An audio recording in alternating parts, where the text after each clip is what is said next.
Shalom Bu Lili, Shalom Jemaat NCC, apa kabar? Saya percaya Bapak Ibu semua pasti dalam berkat Tuhan, amin. Ya, jadi kalau ditanya apa kabar, I'm blessed, aku diberkati. Ya, dunia boleh resesi, tapi kita anak-anak Tuhan selalu resepsi, amin. Ya, amin ya. Hari ini saya mengucap syukur, berterima kasih, boleh diberi kesempatan untuk sharing kepada Bapak Ibu semua. Ya, puji Tuhan untuk kesempatan ini. Saya juga berterima kasih Bu Lili sudah memberi kesempatan ini. Hari ini saya ingin menyampaikan tema ini Bapak Ibu, ya. Tetap tegar di masa sukar dan mengalami keberhasilan yang baik. Wow, tetap tegar di masa sukar. Gambarnya bagus sekali ya. Saya suka dengan ini. Apa namanya? Lihat nih. Satu orang di tengah badai menghantam. Ombak begitu tinggi, begitu besar ya Bapak Ibu. Tapi tenang aja ini orangnya di tengah sini. Di tengah menara yang kuat ya. Kalau kita lihat sikap tubuhnya, body language-nya, tangan dimasukkan ke kantong, santai aja dia. Biarpun badai bergelora, tapi dia tetap tenang. Tetap tegar di masa sukar.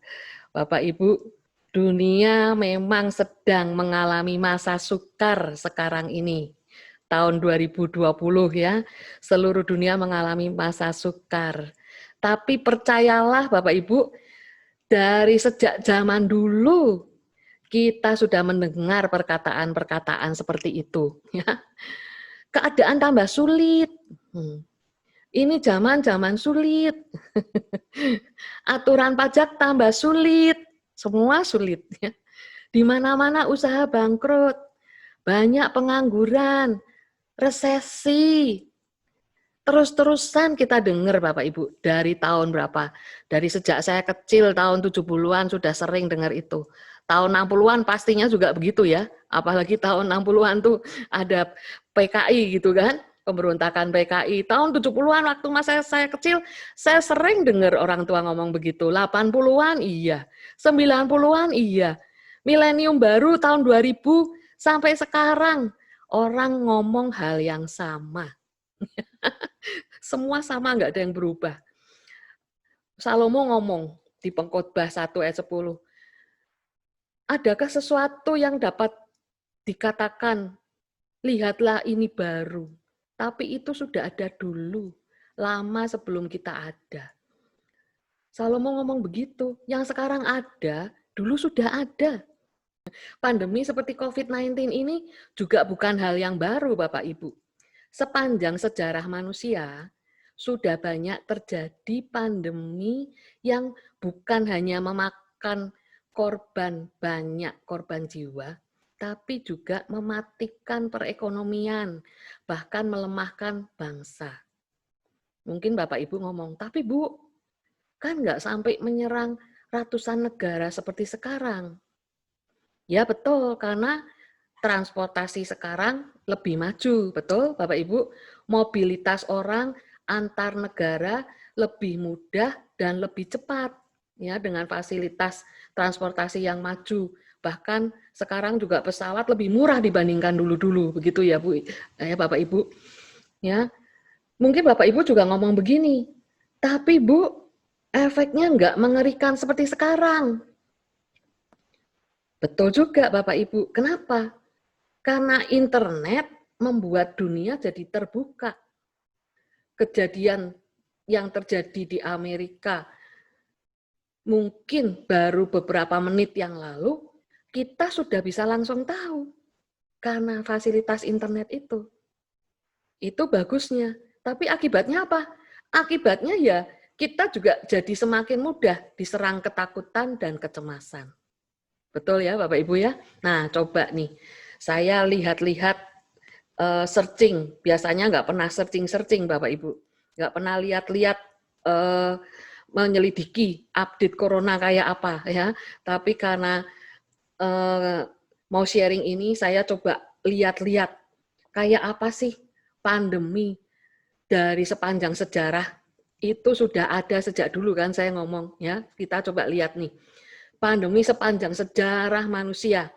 Dari sebelum Tuhan Yesus lahir, sebelum Masehi sudah ada Bapak Ibu.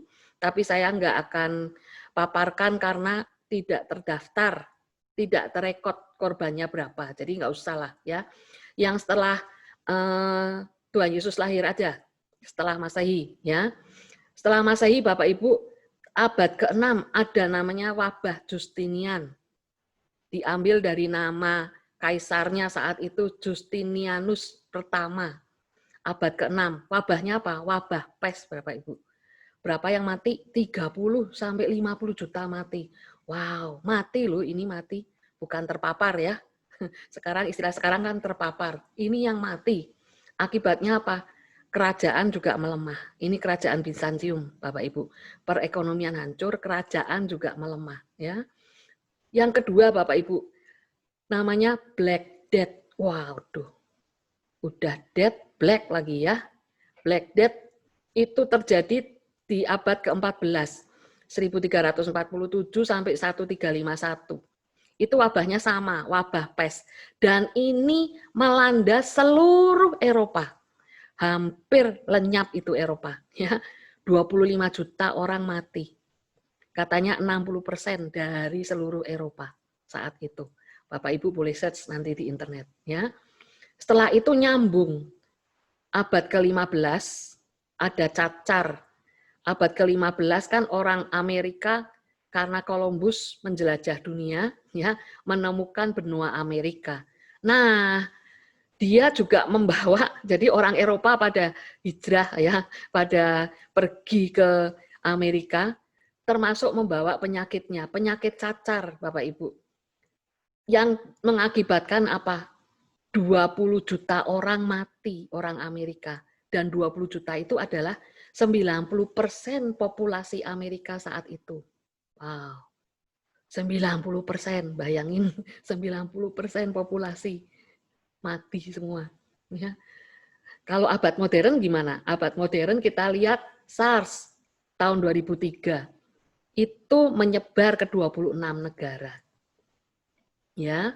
Nah, kalau sekarang COVID-19 saya biasanya nggak pernah update. Ini update per hari ini Bapak Ibu, per 28 Juli 2020. Itu ada 16,6 juta kasus yang terpapar ya artinya ya. 16,6 juta kasus memang tersebar ke 188 negara. Karena mobilitas lebih mudah tadi ya. Tapi perhatikan Bapak Ibu, berapa yang mati? 655.714 yang mati. Wow, jauh sekali bedanya. Ini 1 juta aja belum ada. Ini perhatikan yang lain-lain, puluhan juta yang meninggal Bapak Ibu. Ya, apa artinya? Artinya pandemi yang dulu itu jauh lebih mematikan. Dan bersyukur dunia kesehatan sekarang sudah jauh lebih maju, sehingga tingkat kematian karena pandemi juga bisa ditekan. Kesehatan orang-orang, tingkat kehidupan lebih maju dibandingkan dulu, ya Bapak Ibu. Sehingga tadi, walaupun menyebar ke 188 negara, ternyata yang meninggal 1 juta juga belum, ya Bapak Ibu, dibandingkan yang dulu-dulu. Nah, kita sebagai anak-anak Tuhan, sebagai anak-anak Bapa yang dikasihi, bagaimana? Seharusnya kita nggak ikut terguncang, nggak ikut stres, nggak ikut panik, nggak ikut bingung. Seharusnya, ya. Tapi kalaupun kemarin ada yang stres, yang takut, yang panik, yang bingung karena masalah COVID ini, ya sudah, nggak apa-apa. Tidak ada penghukuman, Bapak Ibu. Sudah tidak ada penghukuman, jadi tidak usah merasa bersalah, ya. Nah, tapi sekarang kita harus belajar bahwa enggak apa-apa, kita anak-anak Bapak, kita bisa tetap tegar di masa sukar ini dan mengalami keberhasilan yang baik. Amin, Bapak Ibu, ya, bukan hanya tetap tegar, sok tegar bukan, tapi juga mengalami keberhasilan yang baik. Percaya saja. Amin, ya. Nah, gimana sih supaya kita tetap tegar di masa sukar? Bapak Ibu, saya mau cerita ya. Akhir tahun 2019 kemarin, 29 Desember itu ibadah hari Minggu terakhir, ya. Salah seorang pendeta di gereja kami menyampaikan firman. Dia juga menyampaikan kita mendapat pesan saat berdoa, mendapat pesan Tuhan nih, dapat penglihatan gitu ya. Tahun depan, tahun 2020 tuh akan ada krisis yang melanda seluruh dunia. Tapi nggak tahu seperti apa gitu ya. Dia menyampaikan seperti itu juga begitu. Nah, saat Pak Pendeta ini menyampaikan firman, di tengah-tengah menyampaikan firman, saya mendapatkan perkataan Tuhan. Aku akan membuat perbedaan antara umatku dan orang dunia. Wow, kaget. Aku akan membuat perbedaan seperti orang Israel tinggal di tanah Gosyen. Wah, waktu saya mendapat perkataan itu, selesai firman, saya sampaikan juga Bapak Ibu kepada jemaat langsung ya. Setelah selesai firman, saya sampaikan ini tadi Tuhan ngomong seperti ini ya. Seperti orang Israel di tanah Gosyen, aku akan membuat perbedaan antara umatku dengan orang dunia. Wow, nggak kepikir saat itu ya, waktu kita mendapat perkataan seperti itu bahwa nggak lama, bulan Februari, terjadi wabah yang melanda seluruh dunia. Wabah COVID dimulai dari Wuhan, ya Bapak Ibu. Nah, saya ingat tentang itu karena itu saya akan menyampaikan pesan Tuhan ini dengan lebih jelas lagi. Ya, apa sih maksudnya? Bagaimana Tuhan berjanji? Saya percaya janji itu Tuhan membuat perbedaan bukan hanya untuk kami, tapi juga untuk Bapak Ibu dan semua anak-anak Tuhan yang mendengar ini, yang percaya. Amin.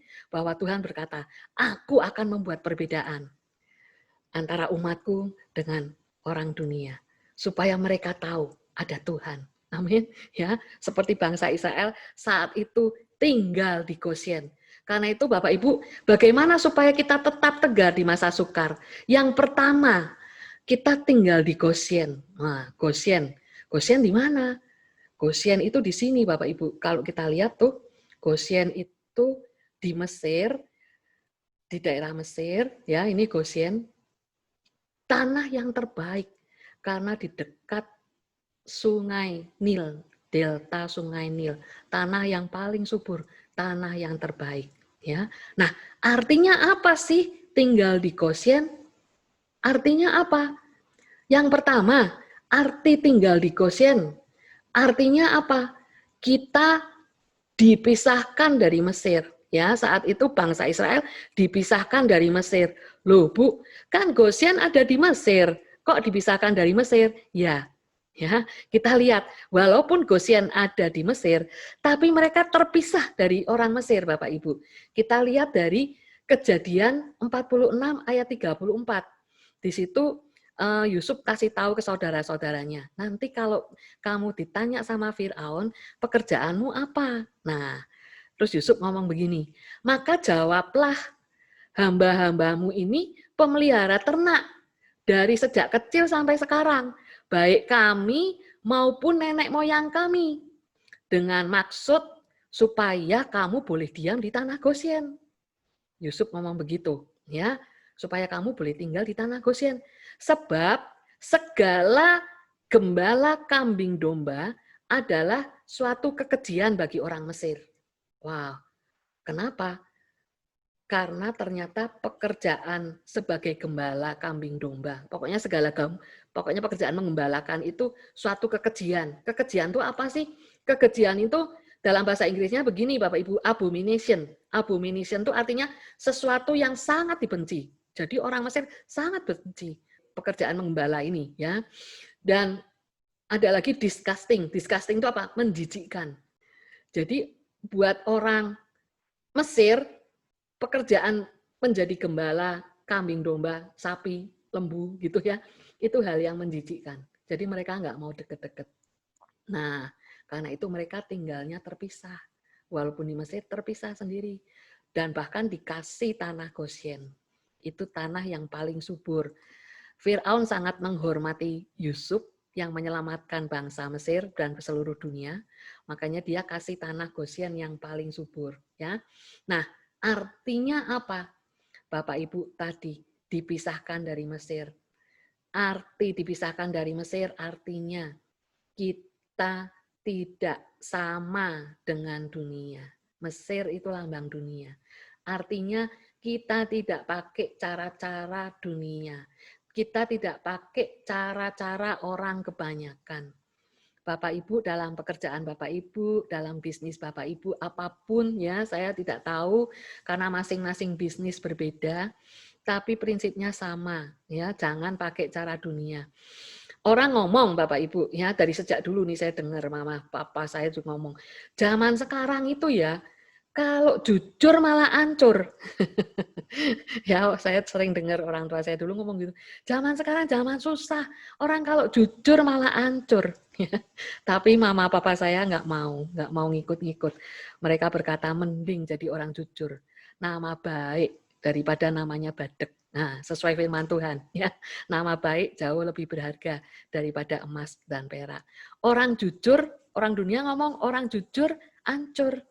Tapi kalau firman Tuhan, orang jujur bergaul karib dengan Tuhan. Amin, Bapak Ibu. Ya, orang jujur bergaul karib dengan Tuhan. Ya, ini contoh kecil aja. Ya, prakteknya di dalam bisnis Bapak Ibu, pekerjaan Bapak Ibu, masing-masing kita perlu bertanya sama Tuhan. Karena itu artinya Goshen adalah mendekat.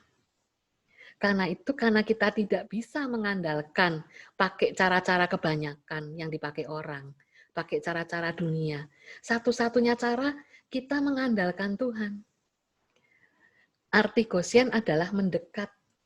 Jadi kita harus mendekat sama Tuhan, mendekat sama firman-Nya, dan pasti Tuhan akan menuntun kita. Amin, Bapak Ibu, ya, pasti Dia akan menuntun kita. Kalau kita bertanya, Dia pasti akan menuntun kita. Dan caranya macam-macam, Bapak Ibu, kreatif Tuhan itu. Dan tidak bisa sama, ya, belum tentu sama. Daud itu kan sama masalahnya, berperang melawan musuh. Tapi dia tiap kali mau perang, selalu nanya Tuhan dulu. Nanya strateginya. Dan Tuhan selalu kasih tahu. Kasih taunya berbeda-beda strateginya. Kadang suruh Daud diam aja. Kadang dia ngomong, puterin pohon kertau ini. Lalu Tuhan melakukan penghadangan dan sebagainya. Caranya macam-macam Bapak Ibu. Ya, karena itu ini arti yang pertama. Tinggal di Goshen. Kita nggak pakai cara dunia, tapi kita mengandalkan Tuhan. Masa COVID seperti ini, saya tidak tahu, tapi saya percaya Bapak Ibu pasti akan dituntun oleh Tuhan. Ya, ada satu kesaksian Bapak Ibu, ini temannya teman saya. Waduh, temannya teman. Ya, orang Surabaya, Bu Yeni, ya punya teman. Tinggalnya di Jawa Timur juga, ya. Kena waktu PSBB dirumahkan, begitu ya. Tiba-tiba dia baca satu buku. Jangan batasi Allah. Di buku itu ngomong tentang potensi yang banyak dikubur, yaitu di kuburan ya, potensi yang banyak sia-sia. Nah, akhirnya dia merenung, potensi apa ya yang belum saya gunakan. Lalu Tuhan kasih hikmat kayak Yusuf ya. Yusuf itu pemuda kesayangan papanya, tapi harus dipenjara. Bapak Ibu, by the way, Yusuf mengalami social distancing juga ya. Dia nggak ketemu siapa-siapa. Dia dibatasi ruang gerak dan waktunya, betul? Tapi Tuhan menyertai Yusuf. Ya, bahkan dikatakan dia seorang yang berhasil, prosperous. Oh, itu. Tuhan menyertai, membuat Yusuf jadi kesayangan kepala penjara, betul? Dan Yusuf juga nggak tinggal diam, dia membina hubungan sama juru minuman raja, ya, di masa PSBB-nya Yusuf, ya, Bapak Ibu. Nah, mulailah si teman Bu Yeni ini, ya, namanya Arum, dia berpikir apa ya, masih potensi apa yang masih belum saya kembangkan. Dia mendapat hikmat untuk mulai belajar masak, Bapak Ibu. Dia masak, ya mungkin awalnya sudah bisa masak gitu ya. Dia masak, waktu mau open PO nggak disangka satu tetangga minta dibikinin masakan sepanjang 2 minggu karena mereka kerepotan, ya, minta dikirimin masakan selama 2 minggu apapun yang dimasak, tolong dikirim. Jadilah belajar catering. Bukan hanya satu keluarga, 2 keluarga. Akhirnya dia setiap hari masak, open PO, Tuhan kirim banyak pembeli, bahkan orang-orang yang nggak pernah dia pikirkan. Ya. Lalu selesai PSBB juga setiap hari masih aja ada orang yang beli. Dan dia masih terus berjualan. Dan akhirnya suaminya juga kerjasama sama dia. Suaminya nganter-nganterin. Kolaborasi yang bagus, ya, ngirit ongkos. Kalau suami yang nganterin kan nggak perlu ongkir, nggak perlu jasa kurir dari luar. Jadi kolaborasi yang bagus, ya, Bapak Ibu. Nah, saya percaya setiap kita Tuhan pasti akan memimpin Bapak Ibu, ya, mendekat pada Tuhan. Andalkan firman-Nya, Dia pasti akan memimpin Bapak Ibu semua. Amin. Ya, itu yang pertama, arti tinggal di Gosyen, yaitu dipisahkan dari Mesir, artinya kita tidak pakai cara dunia, dan artinya kita mengandalkan Tuhan, mendekat sama Tuhan. Arti Gosyen adalah mendekat. Arti tinggal di Gosyen yang kedua, maksudnya tinggal di Gosyen yang kedua adalah kita dibedakan, Bapak Ibu. Ya, dibedakan. Itu kita lihat ayatnya di Keluaran 8 ayat 22 sampai 23. Tetapi pada hari itu aku akan mengecualikan tanah Gosyen di mana umatku tinggal, sehingga di sana tidak ada terdapat pikat, supaya engkau mengetahui bahwa aku Tuhan ada di negeri ini. Sebab aku akan mengadakan perbedaan antara umatku dan bangsamu. Besok tanda mujizat ini akan terjadi. Wow, ini ayatnya Bapak Ibu. Aku akan mengadakan perbedaan antara umatku dan bangsamu. Bapak Ibu tahu nggak, firman Tuhan ini baru keluar saat akan terjadi tulah keempat. Saat tulah keempat, akan ada tulah keempat, baru Tuhan ngomong seperti ini. Aku akan mengecualikan tanah Gosyen. Aku akan mengadakan perbedaan. Artinya apa Bapak Ibu? Pertama kali bangsa Israel juga kena imbas. Ya, tulah ke-1, ke-2, ke-3, yaitu air jadi darah, katak-katak datang, nyamuk, ya, itu bangsa Israel juga ngalami. Ya, tapi gimana caranya mereka mengatasi, kita nggak tahu, ya. Baru di ayat ini, baru di tulah keempat, Tuhan membuat perbedaan. Tuhan mengecualikan tanah Gosyen, sehingga orang Israel nggak mengalami tulah ini. Ya, artinya apa Bapak Ibu? Bisa jadi awalnya, ya, anak-anak Tuhan juga mengalami dampak COVID-19 ini. Ya, Bapak Ibu, awal-awal bulan Maret kemarin kami di Bandung sangat kaget waktu hamba-hamba Tuhan, pendeta-pendeta, teman-teman kita dulu, teman saya dulu sama pelayanan, bahkan gembala saya dulu dipanggil pulang Tuhan karena COVID. Ya, mungkin Bapak Ibu juga pernah mendengar beritanya, ya, dari satu gereja itu banyak pendetanya yang meninggal, minimal 5 orang pendeta, 1, 2, 3, 4 pendeta terus pengerjanya banyak, ya Bapak Ibu yang meninggal. Membuat banyak orang jadi, oh kok begini ya, terkaget-kaget ya. Biasanya karena nggak deket gitu ya, orang di mana Cibiru di mana gitu. Ini dekat, orang gereja yang sama-sama kita sering ketemu gitu ya, membuat banyak gentar. Nah, Bapak Ibu ya, seperti orang Israel ini, pada awalnya mungkin banyak anak-anak Tuhan juga yang mengalami dampak COVID-19 ini. Entah kesehatannya, entah pekerjaannya, entah bisnisnya, entah sekarang ibu-ibu juga pada pusing, harus mengajar anak-anaknya gitu ya, udah repot ngurusin kerjaan, di rumah, ibu rumah tangga, masih harus ngurusin pekerjaan lagi kalau jadi ibu wanita karir ya. Sekarang masih harus ngajarin anak. Ya. Banyak sekali yang bikin stres ya Bapak Ibu.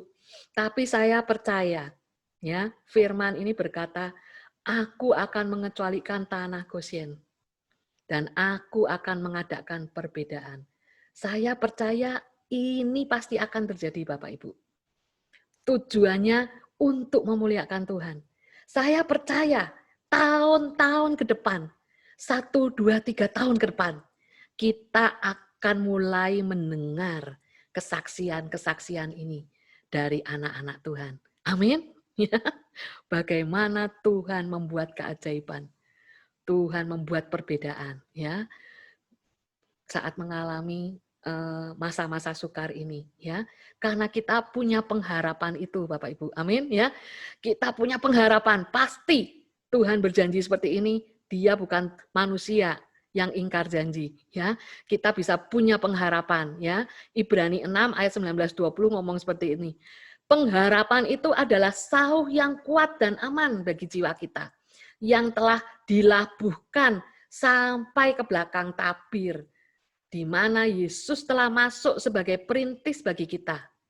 Ketika ia menurut peraturan Melkisedek menjadi imam besar sampai selama-lamanya. Bapak Ibu, kita punya pengharapan dan pengharapan itu dilambangkan dengan sauh. Sauh itu jangkar. Kenapa sih pengharapan itu penting? Seberapa pentingnya pengharapan itu dalam hidup kita? Bapak Ibu, kenapa pengharapan dilambangkan, digambarkan sebagai jangkar? Jangkar itu ada di kapal-kapal laut, ya Bapak Ibu. Setiap kapal pasti diperlengkapi dengan jangkar, pasti, nggak mungkin enggak, ya. Bahkan nggak cuma 1, minimal 4 yang terpasang, 2 di depan sisi kanan kiri, 2 di belakang sisi kanan kiri, ya. Haluan dan buritan. Ya, haluan mana, buritan mana, ya, depan, kanan, kiri, pokoknya minimal ada 4 Bapak Ibu. Ya. Nah, fungsinya apa sih? Fungsi sauh itu diperlukan kalau kapal laut berlabuh. Saat kapal laut berlabuh, maka jangkar ini diturunkan untuk sampai ke dasar laut, supaya menjaga keseimbangan kapal, supaya dia tetap tenang. Kalau ada ombak, kalau ada gelombang yang besar, kalau ada arus gelombang yang besar, badai, angin badai, dia nggak terombang-ambing, tetap di tempatnya, ya, nggak terseret arus, ya Bapak Ibu. Nah itu pentingnya sauh bagi kapal laut. Nah itulah pengharapan kita Bapak Ibu. Pengharapan kita tuh seperti sauh. Pengharapan kita akan janji Tuhan membuat kita akan tetap tenang dan aman berdiri pada kebenaran firman Tuhan. Tuhan pasti akan membuat perbedaan. Amin. Kita boleh percaya itu. Kita tenang, kita aman, kita percaya. Walaupun tantangan kehidupan begitu kuat, ya saat ini secara kasat mata, waduh berat banget ya. Begitu kuat, begitu mengancam, rasanya no hope, rasanya nggak ada lagi jalan keluar. Tapi pengharapan akan janji Tuhan itu menjadi sauh yang kuat dan aman bagi jiwa kita. Dan kita bisa punya pengharapan ini, kenapa Bapak Ibu? Karena kita punya iman, kita beriman, dan kita percaya bahwa apa? Bahwa Tuhan di pihak kita. Amin. Kita bisa punya pengharapan karena kita percaya bahwa sekarang Tuhan di pihak kita. Tuhan tidak murka lagi sama kita. Amin. Kita sudah berkenan di hadapan Tuhan. Kita sangat dikasihi Tuhan. Amin. Ya, karena kalau kita nggak yakin akan hal ini, kalau kita nggak yakin bahwa Tuhan sudah nggak murka lagi sama kita, kalau kita nggak yakin bahwa Tuhan di pihak kita, kalau kita nggak yakin Tuhan mengasihi kita, pasti kita nggak akan berani berharap. Betul? Ya, kita pasti akan kecil hati. Ya, tapi Rasul Paulus berkata begini, Roma 8 ayat 35 sampai 39. Ini ayat yang luar biasa, ya Bapak Ibu.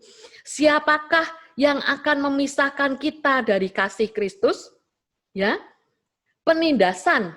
Bapak Ibu kita hitung ya, penindasan atau kesesakan atau penganiayaan atau kelaparan atau ketelanjangan atau bahaya atau pedang. Waduh. Sebab aku yakin bahwa baik maut maupun hidup, baik malaikat-malaikat maupun pemerintah-pemerintah, baik yang ada sekarang maupun yang akan datang, atau kuasa-kuasa, baik yang di atas maupun yang di bawah, ataupun sesuatu makhluk lain, tidak akan memisahkan, tidak akan dapat memisahkan kita dari kasih Allah yang ada dalam Kristus Yesus Tuhan kita. Wow, ini ayat yang luar biasa Bapak Ibu. Paulus kenapa sih merinci satu persatu? Penindasan, kesesakan, penganiayaan, kelaparan, dan sebagainya. Kalau banyak gini kenapa enggak DLL? Biasanya kan kalau banyak kita males ya, tulis aja DLL gitu kan. Kenapa Paulus enggak merinci satu persatu? Sampai banyak begini. Bapak Ibu, saya percaya kalau Alkitab menulis sesuatu itu bukan hal yang kebetulan, ya. Kalau Roh Kudus mengilhamkan Paulus untuk menulis seperti ini, dirinci satu persatu. Ini pasti bukan kebetulan, Bapak Ibu, ya. Coba kita hitung, ya. Ada berapa hal sih? Hal-hal yang tidak akan mampu, tidak akan dapat memisahkan kita dari kasih Tuhan Yesus Kristus. Bapak Ibu ikut hitung ya. 1, penindasan. 2, kesesakan. Itu yang merah Bapak Ibu ya. 3, penganiayaan. 4, kelaparan. 5, ketelanjangan. 6, bahaya. 7, pedang. 8, maut. 9, hidup. 10, malaikat-malaikat. 11, pemerintah-pemerintah. 12, yang ada sekarang. 13, yang akan datang. 14, kuasa-kuasa. 15, yang di atas. 16, yang di bawah. Sudah komplit ya. Masih ada satu lagi. Sesuatu makhluk lain, 17. Wow. Bapak Ibu, ada 17 hal. Ditulis sama Paulus dengan rinci. Maksudnya apa ya, Bu? Maksudnya ya, pewahyuannya apa? Bapak Ibu, pewahyuannya begini, ya. Pewahyuan dari ayat ini. Coba kita jumlah ya. Tadi kan 17 hal. Kita jumlah ya. 1 plus 2 plus 3 plus 4. Nanti Bapak Ibu selesai ibadah ya. Selesai ini ambil kalkulator ya. Hitung 1 plus 2 plus 3 plus 4 plus 5 sampai plus 17. Jumlahnya berapa? Jumlahnya 153, Bapak Ibu. Percayalah karena saya sudah menghitungnya. Ya, Bapak itu hitung 1 plus 2 plus 3 plus 4 plus 5 sampai plus 17. Jumlahnya 153. Bapak Ibu ada yang ingat angka 153? Tadi saya sudah sempat keluarkan sekelas ya. Mungkin ada yang ingat. Oh ingat Bu, 153 ekor ikan. Nah, betul. Petrus narik ikan, dapat ikan 153 ekor. Betul Bapak Ibu. 100 untuk Bapak Ibu ya. 153 ekor ikan. Ini ada di Yohanes 21 ayat ke-11. Ini setelah Tuhan Yesus bangkit, itu Bapak Ibu bisa lihat ya. Ini Tuhan Yesus sudah bangkit, dia menampakkan diri. Saat itu Petrus dan teman-temannya balik cari ikan, ya, semalam-malaman nggak dapat ikan, lalu Tuhan Yesus nanya, anak-anak, adakah lauk pauk padamu? Ya ada, semalam-malaman nggak dapat ikan, coba buang jala ke sebelah kanan. Akhirnya waktu dilempar jala sebelah kanan, dapatlah jumlahnya 153 ekor. Ya, banyak, besar-besar.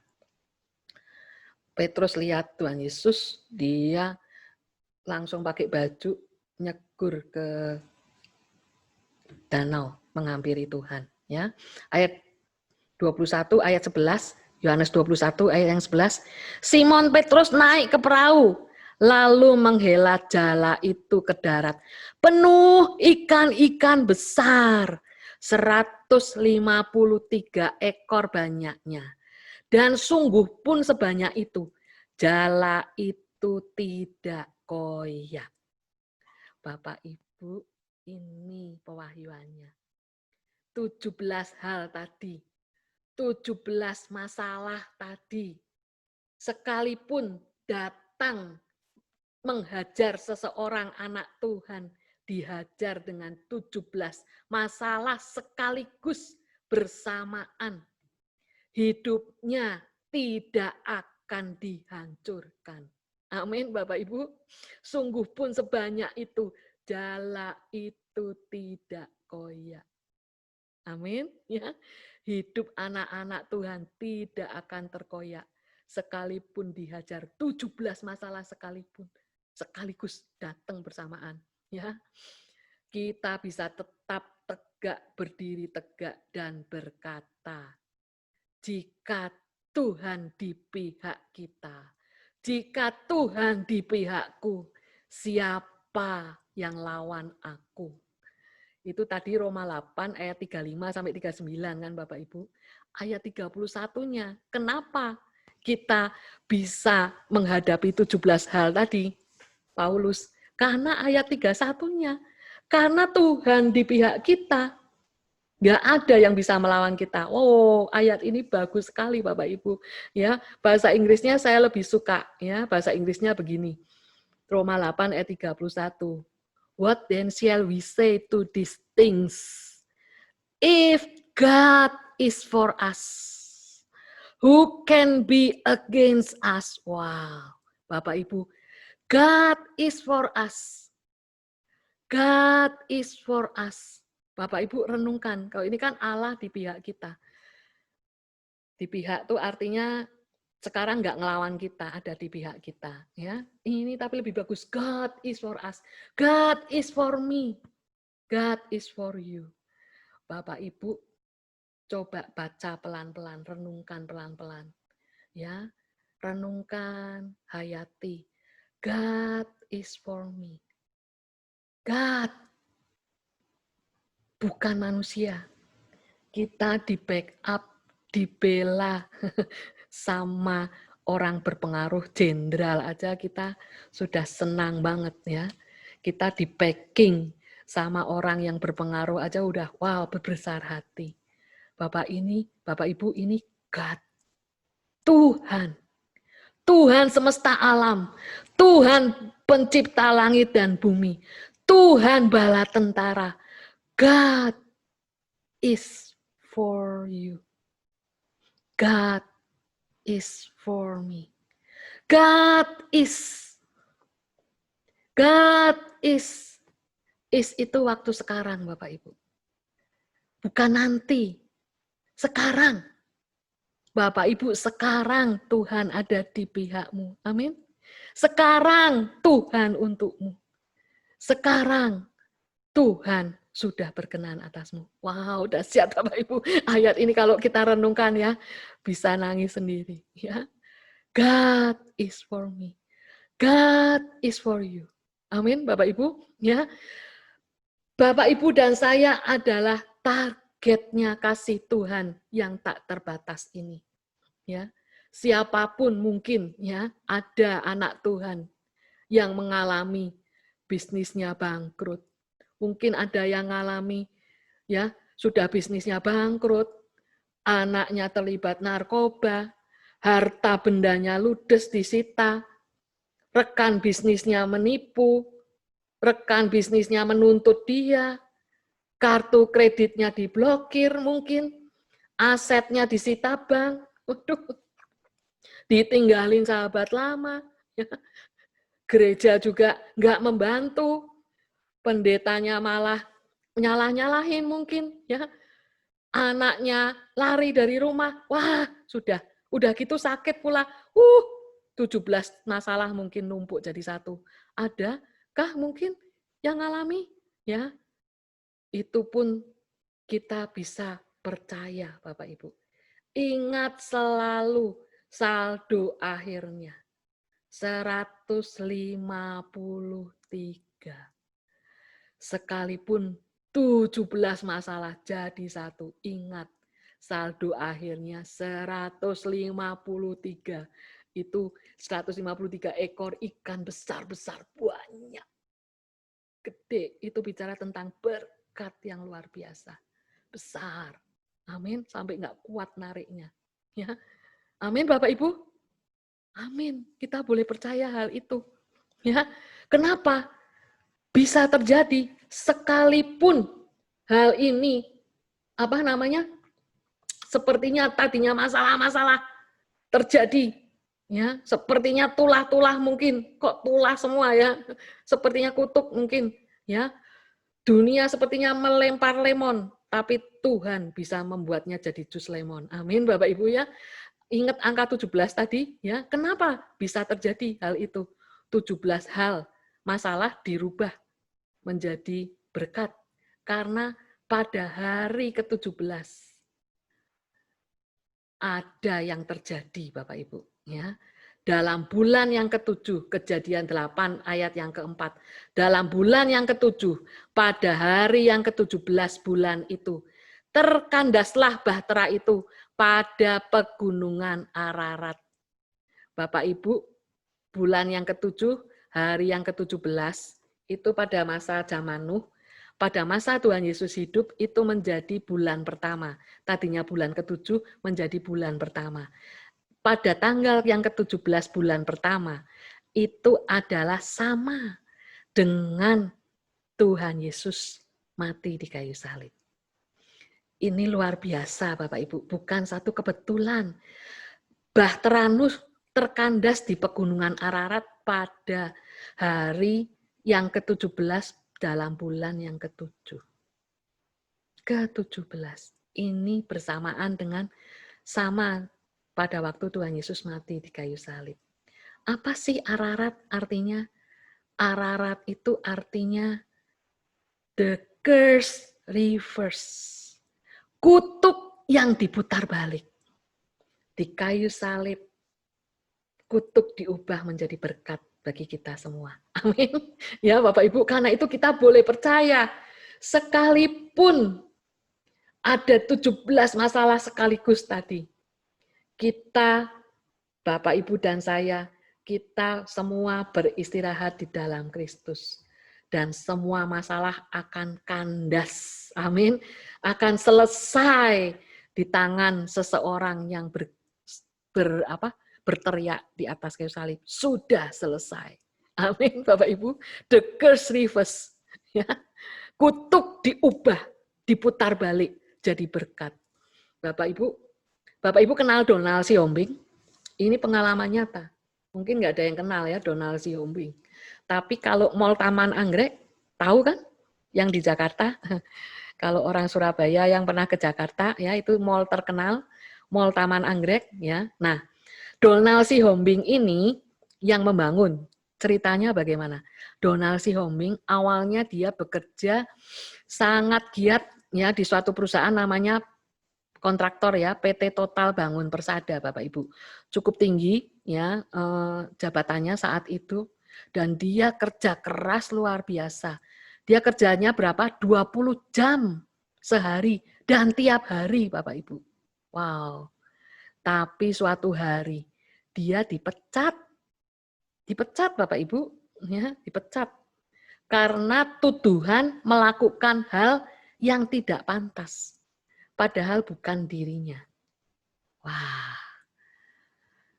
Ini masalah nggak main-main ya Bapak Ibu, dipecat, dia jabatan sudah tinggi, dipecat. Sekian tahun sudah kerja di situ, belasan atau puluhan tahun. Hampir 20 tahun lebih dia bekerja. Tapi Bapak Ibu, the curse reverse. Dunia boleh melempar lemon, setan boleh melempar lemon, tapi Tuhan bisa mengubah jadi jus lemon. Amin. Ya, saat ini Bapak Ibu, Donald Sihombing sekarang dia jadi orang terkaya nomor 14 di Indonesia tahun 2019. Lumayan lah ya. Walaupun ke-14 orang terkaya se-Indonesia bukan satu kota Bandung, bukan satu kota Surabaya, tapi se-Indonesia ya. Dan dia membangun suatu perusahaan kontraktor juga namanya PT Totalindo Eka Persada. Tadi awalnya Total Bangun Persada, sekarang Totalindo Eka Persada. Dialah yang membangun Mall Taman Anggrek di Jakarta sebagai super blok terbesar se-Asia Tenggara. Super blok itu kawasan mall sekaligus hunian apartemen, memanfaatkan lahan kecil tapi demikian bagus ya. Jadi super blok terbesar se-Asia Tenggara ya, bangun hotel mulia dan lain-lain. Bapak Ibu lihat ya bagaimana awalnya di PHK tapi kemudian malah dia menjadi tadinya kerja, sekarang dia menjadi pemilik suatu perusahaan dan malah jadi orang terkaya nomor 14. Ya, Bapak Ibu, itu. Kita boleh percaya. Amin, ya. Wah, dahsyat. Haleluya.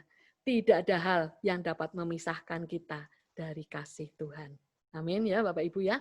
Nah, baiklah. Yang kedua, yang terakhir, bagaimana caranya kita tetap tegar di masa sukar. Tadi yang pertama, dengan kita tinggal di Gosyen, yaitu dengan tidak memakai cara dunia dan kita mengandalkan Tuhan. Ya, arti Gosyen itu.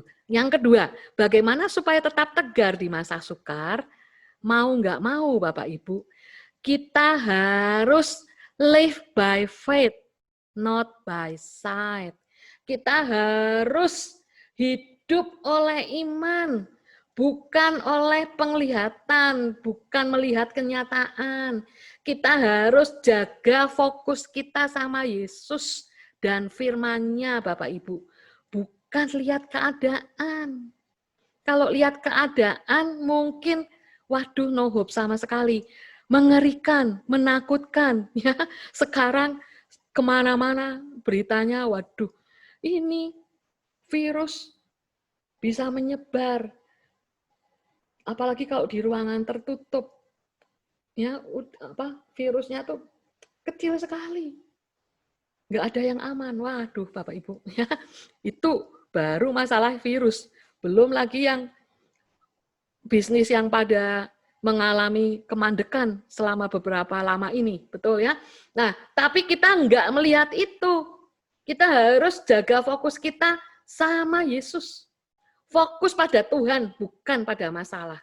Nah, gimana sih jaga fokus? Bapak Ibu, praktisnya jaga fokus, matikan TV. Matikan internet. Jangan baca WA grup, Bapak Ibu. Jangan baca berita-berita. Jangan dengerin berita-berita. Jangan televisinya dari pagi sampai sore dengerin berita. Percaya Bapak Ibu, tidak ada kabar baik. Berita semua isinya kabar buruk. Percaya sama saya. Cara paling praktis, paling mudah itu. Fokus pada Tuhan, matikan TV. Jangan baca WAG. Kalau baca WAG, ciri-ciri, simptom, ya, gejala-gejala kena COVID, diteliti. Itu membuat kita rarasan. Rarasan teh bahasa Jawa tahu ya Bapak Ibu.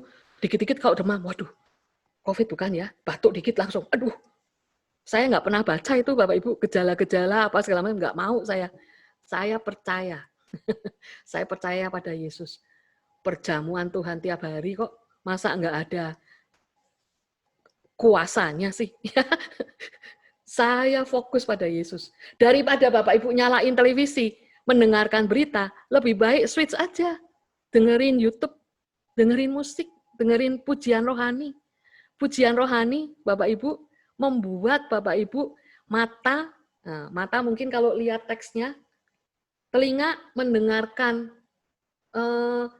kata-katanya, membuat kita menjaga fokus kita kepada Tuhan. Amin. Ya, sebab hidup kami ini adalah hidup karena percaya, bukan karena melihat. Ya, versi yang lain diterjemahkan, sebab hidup kami hidup oleh iman, bukan oleh penglihatan. Bapak Ibu, kita harus lebih memilih percaya kepada Tuhan daripada kepada fakta-fakta. Sekalipun fakta itu kita alami. Lebih percaya kepada Tuhan daripada berita-berita. Amin. Ya, Bapak Ibu, pilihan itu ada di tangan kita. Corrie ten Boom ngomong begini, if you look at the world, you will be distressed. Kalau engkau melihatnya dunia, engkau akan stres, tertekan. Kalau engkau melihat diri sendiri, begitu banyak kekurangan, within itu diri sendiri, engkau akan murung, you'll be depressed. Tapi kalau engkau melihat Tuhan, fokus pada Tuhan, engkau akan rest. You'll be at rest. Ya, ini pilihan kita, Bapak Ibu. Kita lebih mau percaya kepada siapa? Daud, dia memilih untuk lebih percaya kepada Tuhan daripada kepada berita-berita. Ya, Daud ngomong begini, waktu aku takut, Mazmur 56 ayat yang keempat, waktu aku takut, aku ini percaya kepadamu. Wow, Daud memilih waktu dia ngalami takut juga, ya, tapi dia memilih percaya kepada Tuhan. Bapak Ibu, Daud itu artinya, by the way, arti Daud itu yang dikasihi. Orang kalau tahu dia dikasihi Tuhan, dia akan yakin Tuhan di pihaknya. Ya, karena itu dia ngomong, waktu aku takut, aku percaya kepadamu. Mazmur 56 ayat yang 4. Ayat ke-9-nya dia ngomong begini. Maka musuhku akan mundur. Dia takut menghadapi musuh kan, musuhnya banyak. Dia ngomong, maka musuhku akan mundur pada waktu aku berseru. Ada lagunya ya Bapak Ibu. Musuhku akan mundur waktu ku berseru. Ku yakin Allah di pihakku. Nah, ayat ini Bapak Ibu, ayat yang dikutip oleh Rasul Paulus tadi. Roma 8 ayat 31 tadi. Ya, aku yakin bahwa Allah memihak kepadaku. Bahasa Inggrisnya sama Bapak Ibu. This I know, when I cry unto thee, then shall mine enemies turn back. This I know. Wah, bagus sekali ya. Aku yakin, Indonesianya pun bagus. Aku yakin. For God is for me. Wow, dahsyat ini. Saya suka sekali ayat ini, Bapak Ibu. Ini ayat yang dikutip oleh Paulus. Karena Daud tahu dia dikasihi Tuhan. Arti Daud tadi yang dikasihi. Karena tahu dia dikasihi, maka dia tahu, sangat yakin Tuhan selalu berpihak padanya. Ya, Bapak Ibu, Tuhan kita, Tuhan yang sama. Dari sejak zaman Daud, bahkan dari sejak zaman Musa, sejak zaman Abraham, dari zaman dulu sampai sekarang sama, nggak berubah. Ya, dia berkuasa mengatasi segala keadaan-keadaan, keadaan ekonomi, keadaan apapun, badai apapun. Mazmur 29 nanti Bapak Ibu bisa lihat ya, Tuhan atas badai. Judulnya begitu, Tuhan atas badai. Tuhan mengatasi badai. Bapak Ibu, bukan keadaan-keadaan yang menentukan kita bisa mengatasinya. Oh, ini keadaannya badainya kecil, kita bisa mengatasi. Bukan. Tapi bagaimana kita memandang diri kita. Waduh, ini masalahnya besar sekali, saya nggak bisa ngatasin. Bukan begitu, Bapak Ibu. Bukan keadaan yang menentukan kita bisa mengatasi, tapi bagaimana kita memandang diri kita. Masalah terbesar manusia itu bukan masalah ekonomi, bukan masalah sakit penyakit, bukan masalah keluarga, hubungan yang retak, bukan. Masalah terbesar manusia itu dirinya sendiri. Bagaimana dia memandang dirinya. Ya, Bapak Ibu sudah banyak contohnya. Alkitab memberikan contohnya. Dia berkata kepada bangsa Israel, aku akan memberikan tanah yang berlimpah susu madu. Ya, Imamat 20 ayat 24 ngomong begini. Tapi kepadamu aku telah berfirman. Tuhan ngomong, kamulah yang akan menduduki tanah mereka. Dan akulah yang akan memberikan kepadamu menjadi milikmu. Suatu negeri yang berlimpah-limpah susu dan madunya. Tuhan ngomong, kamu akan menduduki negeri, kota yang tidak kamu bangun, sumur yang tidak kamu gali, rumah yang tidak kamu dirikan, ladang yang tidak kamu tanami, kamu akan miliki itu semua. Tuhan ngomong begitu sama orang Israel. Alih-alih mereka percaya sama firman-Nya ini, padahal mereka sudah lihat buktinya. Ya, 12 orang pengintai dikirim, "Gih sana lihat. Intai negeri itu." Kan aku sudah ngomong negerinya berlimpah susu madu. Mereka sudah lihat buktinya Bapak Ibu ini bahwa hasil negeri itu. Bayangin, anggur aja sampai digotong 2 orang, 1 tandan anggur. Bapak Ibu pernah beli anggur ya? Kita kalau beli di supermarket, paling berapa sih segini ya? Ini 1 tandan anggur harus digotong 2 orang. Tapi alih-alih 10 pengintai percaya sama firman Tuhan, Bapak Ibu, alih-alih percaya firman Tuhan, dia malah memandang dirinya seperti belalang. Padahal Tuhan ngomong, aku akan memberikan negeri ini jadi milikmu. Dia malah ngomongnya begini, Bilangan 13 ayat 33. Juga kami lihat di sana orang-orang raksasa, orang enak yang berasal dari orang-orang raksasa. Gede-gede, tinggi. Dan kami melihat diri kami seperti belalang. Dan demikian juga mereka terhadap kami. Bapak Ibu, aduh. Padahal orang enaknya, ya orang di tanah Kanaan itu, orang Yeriko pada gemetar. Mendengar orang Israel mau masuk tanah Kanaan. Dari mana taunya? Rahab 40 tahun kemudian ngomong, bangsa kami sudah gemetar mendengar bagaimana Allahmu membelah laut Teberau untukmu. Kami sudah gemetar, kami sudah kehilangan semangat, jatuhlah semangat kami. Bapak Ibu, mereka sudah gemetar, sudah ketakutan. Tapi malah orang Israelnya takut. Menyedihkan, ya. Jadi Bapak Ibu, sebetulnya iman sama ketakutan itu sama. Loh, kok sama sih Bu? Ya beda tuh. Iman sama dengan ketakutan. Masa sama gimana? Maksudnya begini, Bapak Ibu, iman dan ketakutan adalah sama dalam hal mempercayai sesuatu. Cara kerjanya sama, mempercayai sesuatu, tapi objeknya beda. Sama dalam mempercayai sesuatu, tapi objeknya beda. Bedanya seperti ini. Iman sama-sama sama hal dalam hal percaya ya. Tapi kalau iman itu percaya pada Tuhan dan pada firman-Nya atau janjinya.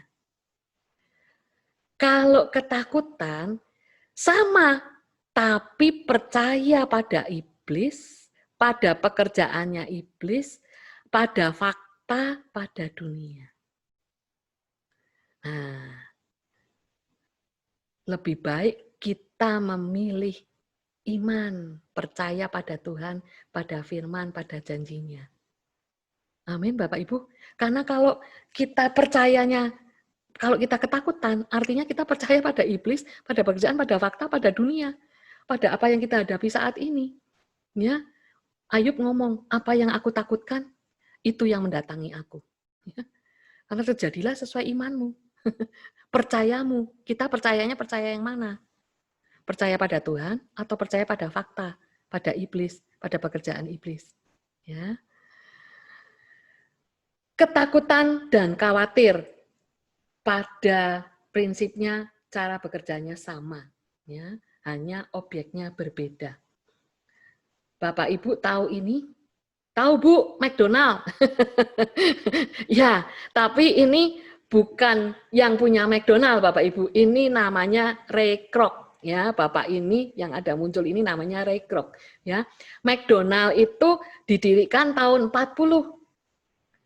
Namanya oleh orang yang namanya McDonald, namanya Richard dan Maurice McDonald. Ya, di suatu kota di California, San Bernardino namanya. Ya, nah suatu hari Ray Kroc makan.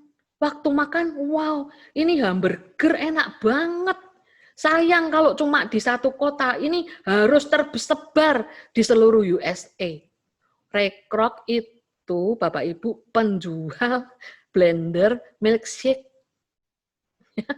Penjual blender milkshake, dia punya visi besar. Karena dia tahu ini enak banget, ini harus dijual di seluruh USA. Yang punyanya, pemilik aslinya malah nggak punya visi besar. Akhirnya Ray Kroc membeli lisensi McD tahun 1955, Bapak Ibu. Tahun 1955. Lalu kemudian dia menulis suatu buku yang terkenal namanya judulnya Grinding It Out. Ya, Grinding It Out. Di buku itu Ray Kroc nulis, semua orang mengatakan tidak mungkin jadi makmur pada zaman itu. Zaman itu zaman kapan? Zaman 1955, waktu dia beli lisensi McD, ya. Karena situasi perpajakan, keadaan ekonomi dan resesi, terlalu sukar untuk maju, tidak ada kesempatan lagi di USA. Dan orang masih mengatakan hal yang sama ketika saya menulis buku ini. Bapak Ibu, kapan buku itu ditulis? 1977. Orang tahun 1977 juga masih ngomong hal yang sama dengan 1955 waktu Ray Kroc beli. Ya, kan saya ngomong tadi, pengkhotbah juga ngomong begitu. Sama kok, dulu sama sekarang nggak ada bedanya. Ya, tiap tahun juga begitu orang ngomongnya sulit. Ya, nah kabar baiknya Bapak Ibu, kabar baiknya.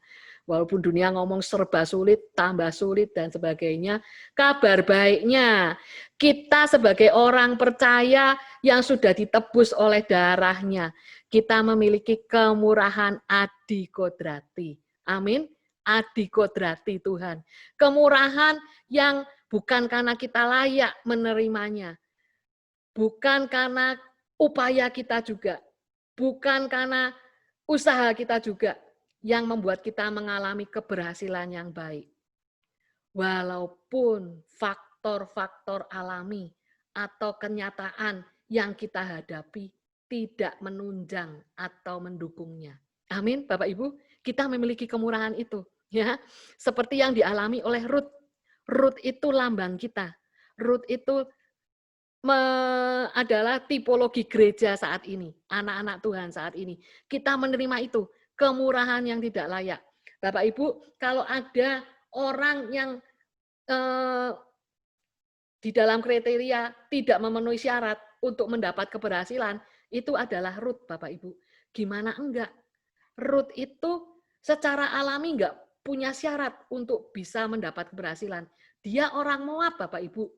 Orang Moab itu ditolak masuk ke dalam jemaat Tuhan, bahkan sampai keturunan ke-10, nggak boleh masuk, ya, sampai keturunan ke-10. Ya. Orang kalau zaman dulu ngomong, aku nggak mau kenal sampai 7 turunan, kalau orang benci sama seseorang, ya, nggak mau putus hubungan sampai 7 turunan. Ini sampai 10 keturunan, Bapak Ibu. Ya, bukan hanya itu, dia seorang janda, nggak punya harapan bisa punya anak lagi. Karena apa? Naomi mertuanya nggak punya anak lagi.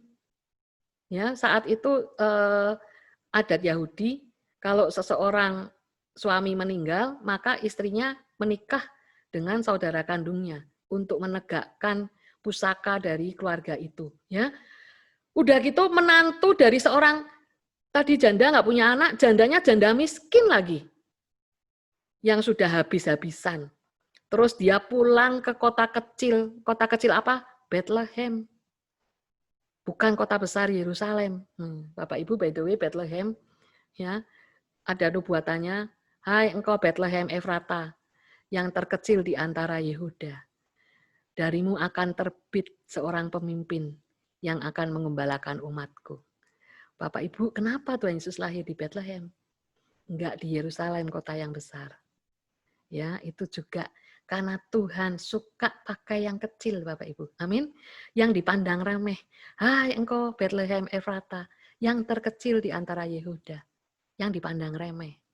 Tapi dari yang dipandang remeh itu muncul seorang pemimpin.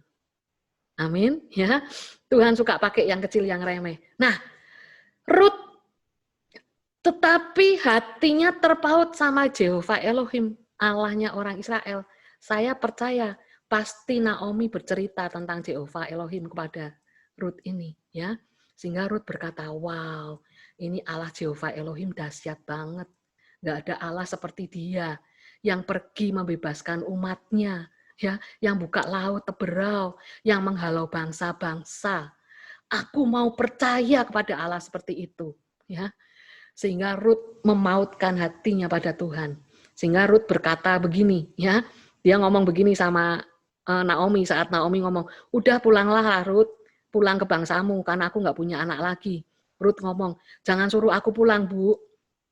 Ini ayat terkenal ya, sebab kemana engkau pergi, Rut 1 ayat 16. Ke situ jugalah aku akan pergi. Dan di mana engkau bermalam, disitulah juga aku bermalam. Bangsamulah bangsaku, dan Allahmulah Allahku. Wow, ini ayat terkenal Bapak Ibu, ya sering dipakai begini. Wherever you go, I will go. Wherever you lodge, I will lodge. Ya, sering dipakai pasangan kekasih gitu ya. Wherever you go, I will go. Padahal ini ayat menantu kepada mertuanya. Your God, my God.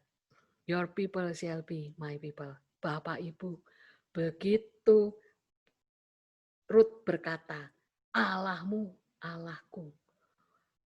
Secara alami, tidak ada yang berubah pada Ruth, Bapak Ibu. Saat dia sampai di Bethlehem, masih sebagai seorang janda miskin. Tetapi terjadi perubahan yang dahsyat secara rohani. Saat Ruth berkata, Allahmu, Allahku. Saat hatinya terpaut kepada Jehovah Elohim, terjadi perubahan yang dahsyat secara rohani. Dan itu akhirnya juga membawa perubahan di kehidupan jasmani Ruth, Bapak Ibu. Kita tahu ya, Ruth menerima kemurahan yang lebih dari pantas. Bapak Ibu, kita tahu di Bethlehem tuh ada ribuan ladang. Tapi kok bisa-bisanya dikatakan di situ di Rut 2 ayat 3, waktu dia mau ambil jelai, memungut jelai, kebetulan Rut 2 ayat 3 ya, kebetulan ia berada di tanah milik Boas yang berasal dari kaum Elimelek. Bapak Ibu kok bisa kebetulan? Saya percaya tangan Tuhan menuntun Rut. Tidak ada yang kebetulan. Amin. Ruth menerima kemurahan dari sejak awal. Ya, Bapak Ibu, dia nyampe di tanah milik Boas, ada ribuan ladang, tapi dia nyampe di tanahnya, di ladangnya Boas. Terus Boas melarang hamba-hambanya mengganggu. Wow, ada protection. Ya, hamba-hambanya dilarang mengganggu. Ya, terus juga hamba-hambanya disuruh sengaja menjatuhkan jelai supaya dipungut oleh Ruth. Ya, sampai pada akhirnya Bapak Ibu, tadinya kan dia memungut jelai, itu kan pemulung. Tapi akhirnya dari pemulung, dia menikah dengan pemilik ladang yang kaya raya. Ruth akhirnya menjadi istri Boas. Dan bahkan kemudian dia menjadi nenek moyang Yesus. Namanya ditulis sebagai nenek moyang Yesus. Karena dari Ruth dan Boas lahir Obed, ayahnya Isai. Isai melahirkan Daud. Bapak Ibu, saat kita berkata seperti Ruth, Tuhan adalah Tuhanku. Dan saat Tuhan berkata, aku akan menjadi Tuhanmu. Bapak Ibu, apapun masalah Bapak Ibu, maka yang dahsyat akan terjadi. Amin. Jika Anda butuh mujizat hari ini, maka mujizat akan Anda dapatkan.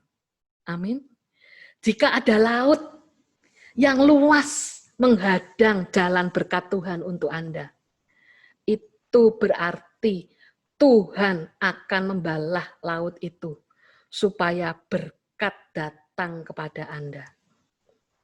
Kalau Bapak Ibu tidak punya uang, kalau saat ini Bapak Ibu tidak punya uang, itu berarti Bapak Ibu akan dicukupkan karena Tuhan memberi makan 3 juta orang di padang gurun tiap hari selama 40 tahun. Amin Bapak Ibu. Dan jika Bapak Ibu ada yang sakit, itu berarti Tuhan sudah menyembuhkan Anda. Dan Anda sehat sekarang. Karena Tuhan sengaja dicambuk supaya oleh bilur-bilurnya kita menjadi sehat. Amin. Ya. Dan jika Bapak Ibu ada yang mengalami utang sangat besar, utang menumpuk, percayalah Dia akan memberikan pembatalan atau pelunasan adikodrati utang-utang Anda. Seperti yang pernah dialami istri seorang nabi di zaman perjanjian lama. Mau jual anaknya karena utang untuk lunasi hutang. Tapi dia mengalami bisa melunasi hutangnya dengan secara adikodrati. Saya pernah mengalami Bapak Ibu, tapi karena waktu saya tidak sempat sharing ya. Suatu saat saya akan sharing bagaimana Tuhan membuat pelunasan hutang adikodrati keluarga kami ya, melunasi hutang KPR rumah dengan cara yang tidak bisa kami bayangkan sebelumnya. Ya. Puji Tuhan ya. Jadi bagaimana kita tetap tegar di masa sukar ini dan mengalami keberhasilan yang baik. Kita percaya karena kita tinggal di Goshen, kita mendekat pada Tuhan, kita tidak pakai cara-cara alami, Tuhan pasti akan mengadakan perbedaan. Ya, kita dengan bangsa lain, kita dengan orang dunia yang bukan umat Tuhan. Kita punya pengharapan itu, karena pengharapan itu pasti, ya kalau pernah kemarin mengalami masalah juga, percayalah Bapak Ibu, 1, 2, 3 tahun ke depan, Bapak Ibu akan mendengar dan bahkan akan mengalami sendiri kesaksian-kesaksian yang luar biasa. Amin. Karena kita memiliki kemurahan adikodrati dari Tuhan. Tuhan Yesus memberkati.